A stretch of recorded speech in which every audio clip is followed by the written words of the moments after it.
በኦሮሚያ ክልል በ6 ወር ውስጥ ብቻ ከ60 ሺህ ሊትር በላይ ነዳጅ በህገወጥ መንገድ ተይዟል። ይህን ጉዳይ በስፋት እንነግራችኋለን።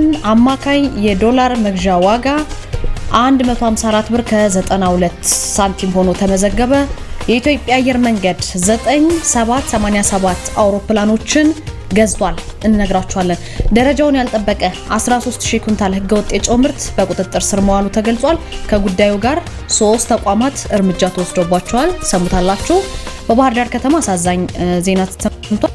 የ13 ዓመት ታዳጊ ባጋጠመው ድንገተኛ የሆነ አደጋ ተለይቷል በሞት። ይህንንም ተሰማላችሁ። በመጨረሻም የቻይና መንግስት እየቀነሰና እያረጀ የመጣውን የህዝብ ቁጥር ለመታደግ ከፍተኛ ጥረት እያደረገ ቢሆንም መጠኑ በታሪክ ወደ ተመዘገበው ዝቅተኛ ደረጃ ወርዷል።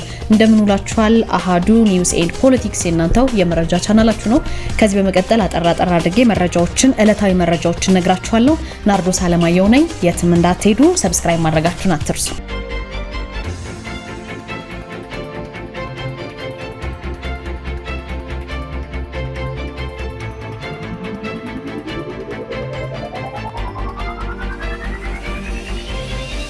በኦሮሚያ ክልል በ6 ወር ውስጥ ብቻ ከ60 ሺህ ሊትር በላይ ነዳጅ በህገወጥ መንገድ ተይዟል። እንግዲህ የነዳጅን ጉዳይ ሁላችሁም ታውቁታላችሁ። ከጉዳዩ ጋር በተያያዘ ታዲያ 43 ግለሰቦች ተቀጥተዋል ነው የተባለው። እንግዲህ በክልሉ በህገወጥ መንገድ ሊሸጥ የነበረ ከ60,800 ሊትር በላይ ነዳጅ ነው በቁጥጥር ስር መዋሉን የክልሉ ንግድ ቢሮ ያስታወቀው። እንግዲህ ባሳለፍናቸው የተወሰኑ ቀናት የነዳጅ ሰልፍ በብዛት ተመልክታችሁ ሊሆን ይችላል። እንደዚህ አይነት ህገወጥ እንቅስቃሴዎችን ደግሞ ለመከላከል ጥረት እየተደረገ ነው። ቢሮ እንግዲህ በተያዘው የበጀት ዓመት 6 ወራት ውስጥ ባከናወነው ጥብቅ የሆነ ክትትል ነዳጅን በችርቻሮ ወይም በሃይላንድ በፕላስቲክ ሲሸጡ የተገኙ 43 ግለሰቦችን የህግ ተጠያቂ አድርጓቸዋል። የኦሮሚያ ክልል ንግድ ቢሮ እንግዲህ የንግድ ቁጥጥር ዳይሬክቶሬት ዳይሬክተር አቶ ዲናውል ደረጀ በህገወጥ ተግባር ላይ ተሰማርተው የተገኙ ግለሰቦች ተገቢው ህጋዊ ቅጣት እንደተጣለባቸው ነው ለአሃዱ የገለጹት። በቁጥጥር ስር የዋለው ነዳጅም ደግሞ በጨረታ ተሸጦ 36.4 ሚሊዮን ብር ለመንግስት ገቢ ሆኗል ማለት ነው። በዚህ መሰረት በእነዚህ አካላት ላይ እርምጃ ተወስዶባቸዋል። ወደ ዶላር ጉዳይ መጣን። አማካኝ የዶላር መግዣ ዋጋ 154 ብር ከ92 ሳንቲም ሆኖ ተመዝግቧል። የኢትዮጵያ ብሔራዊ ባንክ ነው ዛሬ ባወጣው የውጭ ምንዛሬ ጨረታ ይህንን ያለው። ከንግድ ባንኮች የቀረበው የዶላር ፍላጎት ባንኩ ለሽያጭ ካቀረበው መጠን በላይ መሆኑን የተገለጸው። ባንኩ እንግዲህ በዚህኛው ዙር ጨረታው 70 ሚሊዮን የአሜሪካ ዶላር ነው ያቀረበው። በጨረታው ላይ ታዲያ የተሳተፉ 21 የንግድ ባንኮች በድምሩ 94.7 ሚሊዮን ዶላር ለመግዛት ፍላጎት እንዳሳዩ ተመላክቷል። ይሄ ማለት በገበያው ውስጥ ያለውን ከፍተኛ የውጭ ምንዛሬ ፍላጎት አመላካች እንደሆነ ነው የታየው። ስለዚህ በጨረታው ሂደት የተሳተፉት 15 ባንኮች ባቀረቡት የመግዣ ዋጋ መሰረት አሸናፊ መሆናቸው የታወቀ ነው። የተሳካላቸው ተጫራቾች ደግሞ አማካኝ የመግዣ ዋጋውን 154 ብር ከ92 ሳንቲም በዶላር ተመዝግቧል ማለት ነው። ከዛ ውጭስ የጨረታው ዝቅተኛ ተቀባይነት ያገኘው ወይም የመዝጊያ ዋጋው 154 ብር ከ7800 ሳንቲም መሆኑ ተገልጿል። በጨረታው ጊዜ ግን ከፍተኛው የቀረበ ዋጋ 155 ብርና ዝቅተኛው ደግሞ 150 ብር ነው። ይሄ በባንኩ ዝርዝር ውስጥ ያየነው ጉዳይ ነው። ይሄ ውጭ ምንዛሬ ጨረታ እንግዲህ ብሔራዊ ባንክ በየ2 ሳምንቱ ለማካሄድ ባወጣው መርሃ ግብር መሰረት የተከናወነ ነው። ቀጣዩ ጨረታ እንግዲህ በተመሳሳይ ሁኔታ ከ2 ሳምንት በኋላ እንደሚከናወን ነው ባንኩ ያረጋገጠው። የኢትዮጵያ አየር መንገድ 9 አውሮፕላኖችን ገዝቷል። የኢትዮጵያ አየር መንገድ እንግዲህ ግሩፑ 9 ቦይንግ 787-9 ድሪም ላይነር አውሮፕላኖችን ከቦይንግ ኩባንያ መግዛቱን ይፋ አድርጓል። አየር መንገዱ የገዛቸው እጅግ ዘመናዊ የሚባሉ የቦይንግ አውሮፕላኖችን ከአውሮፓውያኑ 2031 እስከ 2033 ባሉት 3 ዓመታት ይረከባል። አየር መንገዱ አዲስ የገዛቸው ዘመናዊ የቦይንግ አውሮፕላኖች አፍሪካን እርስ በርስና ከዓለም የማገናኘት ራዕዩንም ለማሳካት የሚያግዝለት መሆኑን የተጠቆመው። በተጨማሪም አንጋፋነቱን በማጠናከር ዓለም አቀፍ ተደራሽነቱን ለማሳደግ እንደሚያግዝ ነው የተመላከተው። ወደ ባህር ዳር ሄድን። በባህር ዳር ዛሬ አንድ የ13 ዓመት ታዳጊ ባጋጠመው ድንገተኛ አደጋ በድንገት ተለይቷል።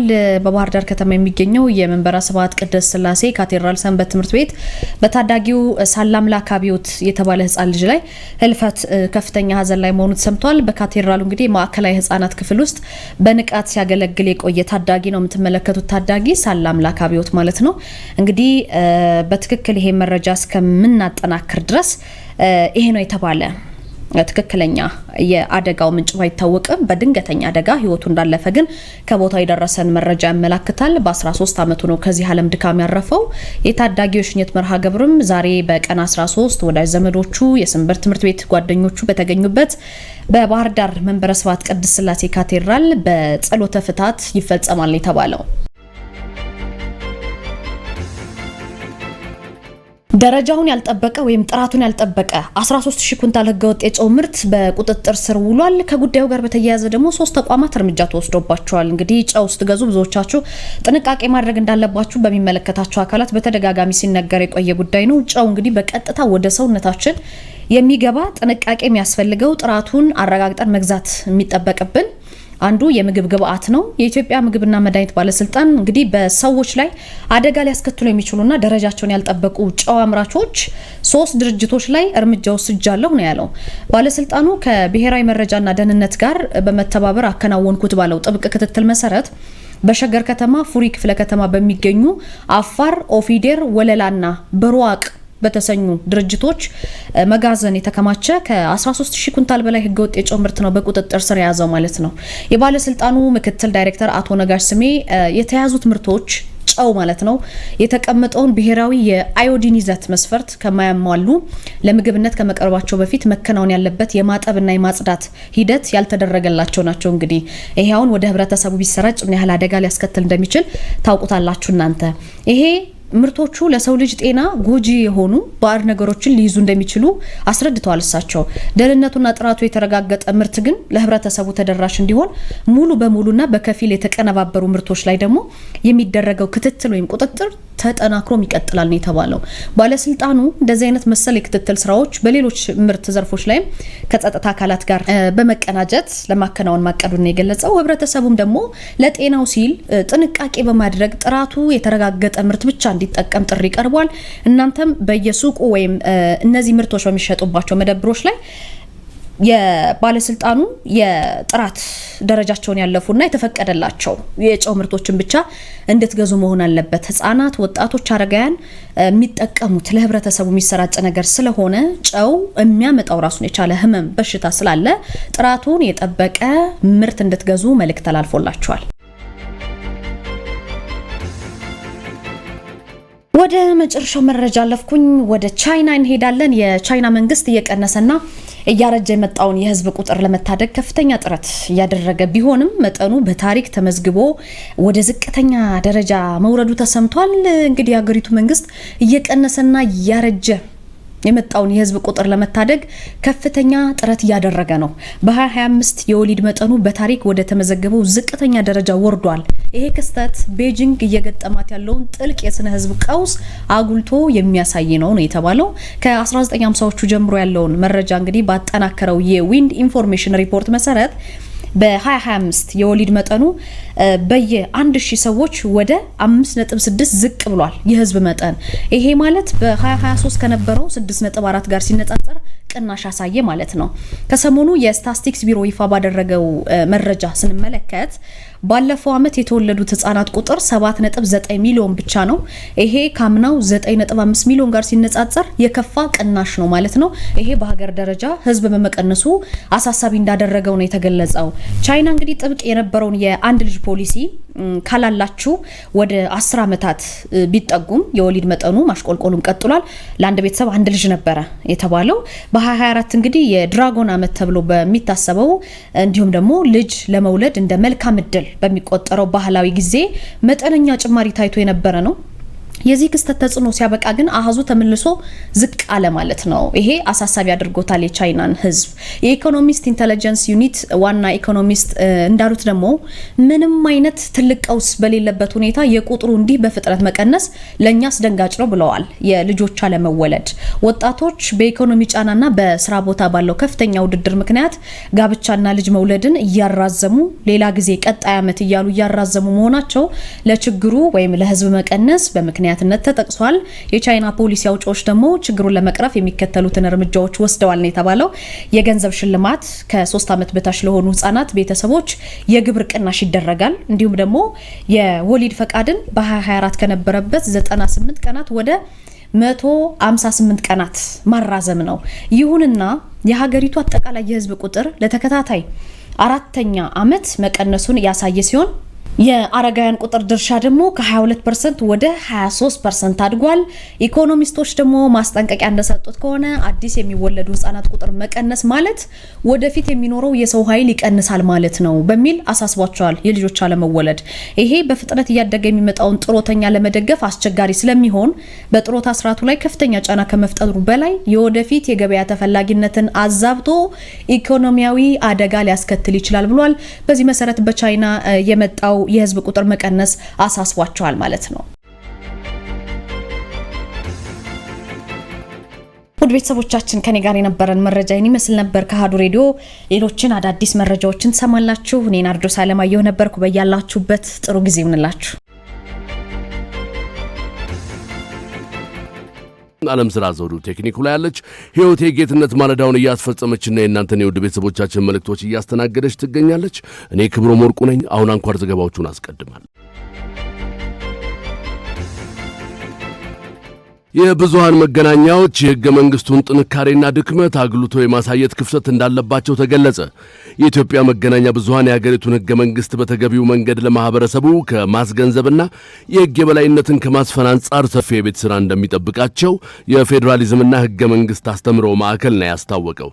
የማዕከሉ ዋና ዳይሬክተር ዶክተር ኃይለ ኢየሱስ ታዬ ለአሃዱ እንደተናገሩት መገናኛ ብዙሃን የህገ መንግስቱን ጥንካሬና ድክመት ለይተው በማሳየት በኩል የሚታይባቸውን ክፍተት መሙላት ይኖርባቸዋል።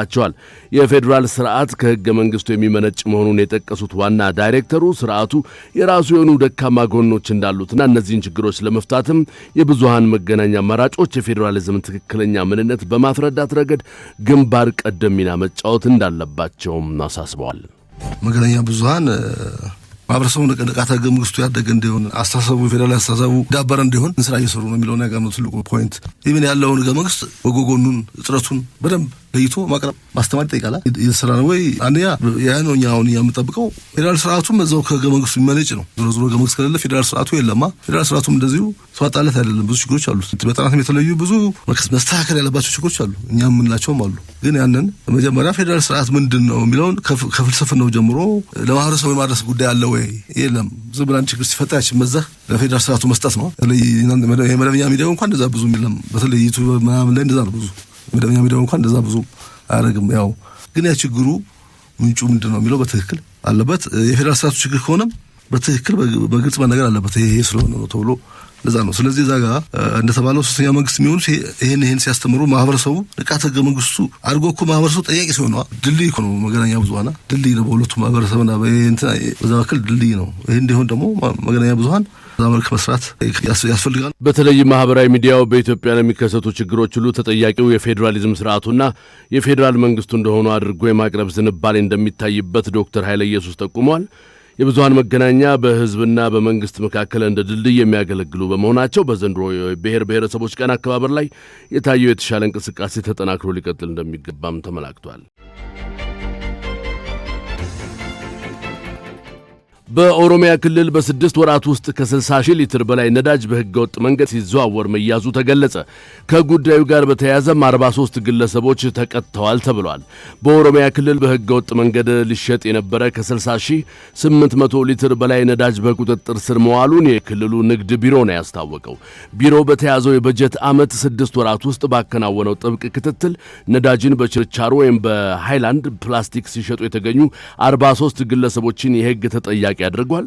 የኦሮሚያ ክልል ንግድ ቢሮ የንግድ ቁጥጥር ዳይሬክተር አቶ ዲናውል ደረጀ ለአሃዱ እንደገለጹት በህገወጥ ተግባር ላይ ተሰማርተው የተገኙት ግለሰቦች ተገቢው ህጋዊ ቅጣት እንደተጣለባቸው አብራርተዋል። በቁጥጥር ስር የዋለው ነዳጅም በጨረታ ተሸጦ 36.4 ሚሊዮን ብር ለመንግስት ገቢ ሆኗል ተብሏል።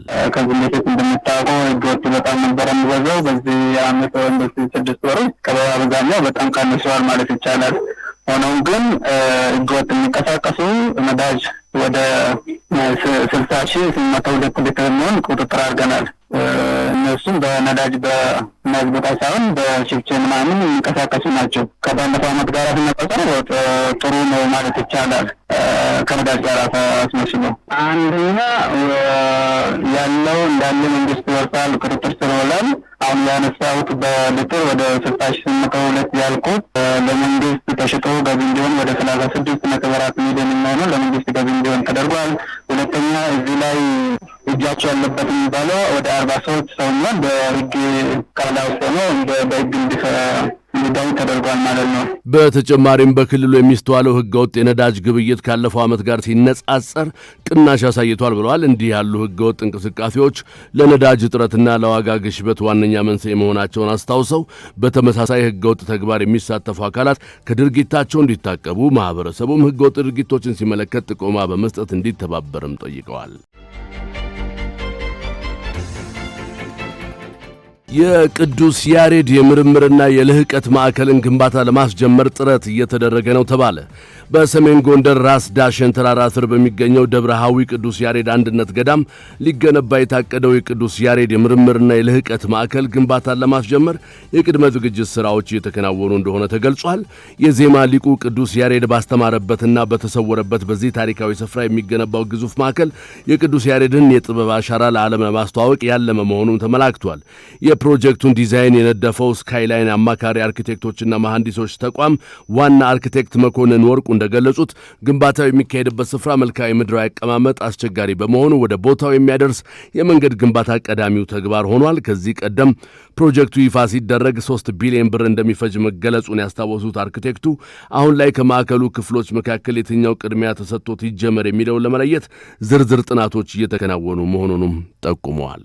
ይህን ኮምፕሌክስ በአንድ ጊዜ መስራት በጣም ከባድ ስለሚሆን በፋይናንሻሊም ስትራቴጂካሊ ታስቦ በቅደም ተከተል መሰራት የሚገባው አይነት ሆኖ ስለታየ አሁን ፕራዮሪቲ ሴቲንግ ላይ ነበረ እየተነጋገርን ያለነው የትኛው ይቅደም የሚለው ማለት። ይህንን አኮርዲንግሊ እንግዲህ ከዛ ቀጥሎ የሚኖረው ምንድነው ለነዚህ ለተወሰነው የቢልዲንግ ፓርት ፖርሽን ዲቴይል ዲዛይን ይዘጋጃል። ወጪውን ክሊርሊ በኤስቲሜሽን በራፍ ኢንጂነሪንግ ኤስቲሜሽን ሳይሆን ዲቴይል ኢንጂነሪንግ ኤስቲሜሽን ይዘጋጅለትና ለዛ የፈንድራይዚንግ ስርዓቶች ይኖራሉ ማለት ነው። ገንዘብ ማሰባሰቢያ ነው። በማቴሪያልም ገንዘብም ኮንትሪቢዩት ማድረግ የሚችሉ አካላት እንዲሳተፉበት ተደርጎ ወደ ግንባታ የኮንትራክተር መረጣ ይከናወናል። ከዛ በኋላ ወደ ኮንስትራክሽን የሚገባበትን ስራ ይሰራል ማለት። የግንባታ መሳሪያዎች ዋጋ ከጊዜ ወደ ጊዜ እየጨመረ በመምጣቱና ባለው ኢኮኖሚ መዋዠቅ ምክንያት ፕሮጀክቱን በተቀመጠለት የጊዜ ገደብ ውስጥ ለማከናወን ስራዎችን በፍጥነት መጀመር ወሳኝ መሆኑን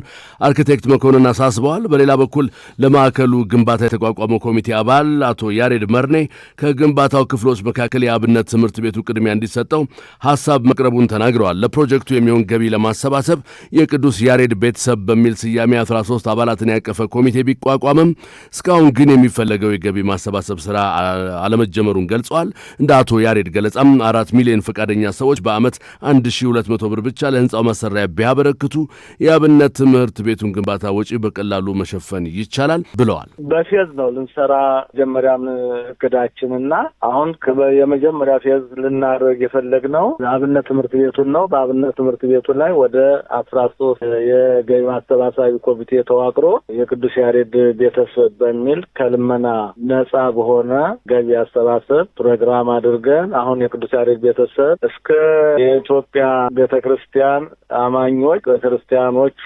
ከ60 ሚሊዮን የሚደርስ አማኝ አለን። ከ60 ሚሊዮኑ እንዲያው እግዚአብሔር ፈቅዶ 3 ሚሊዮን 4 ሚሊዮን የቅዱስ ያሬድ ቤተሰብ ቢሆን በዛ በአመት 1200 በወር 100 በአመት 1200 ብር ቢያወጡ ቅዱስ ያሬድ ቤተሰቦቹ አንዱን ፕሮጀክት ያለምንም ችግር እየሰራን በፌዝ ሁሉንም ለመስራት ያው እቅዳችን ይሄ ነው። ቅዱስ ያሬድ ለኢትዮጵያ ኦርቶዶክስ ተዋሕዶ ቤተክርስቲያንና ለዓለም የዜማ ጥበብ ያበረከተው ድርሻ ከፍተኛ በመሆኑ ይህንን የመምህርና የልህቀት ማዕከል ኦን ለማድረግ ሁሉም የበኩሉ ሊወጣ እንደሚገባም ጥሪ ቀርቧል።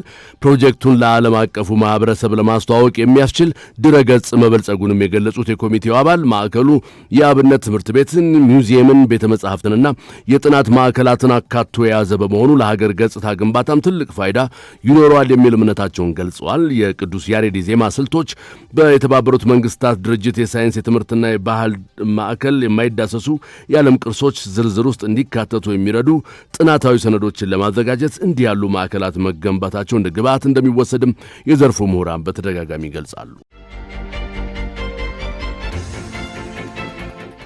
በደቡብ ሱዳን ውዝግብ ውስጥ የሚገኙ መሪዎች ለህዝብ ደህንነት ሲሉ ፖለቲካዊ ድርድር እንዲያደርጉ ተጠየቁ።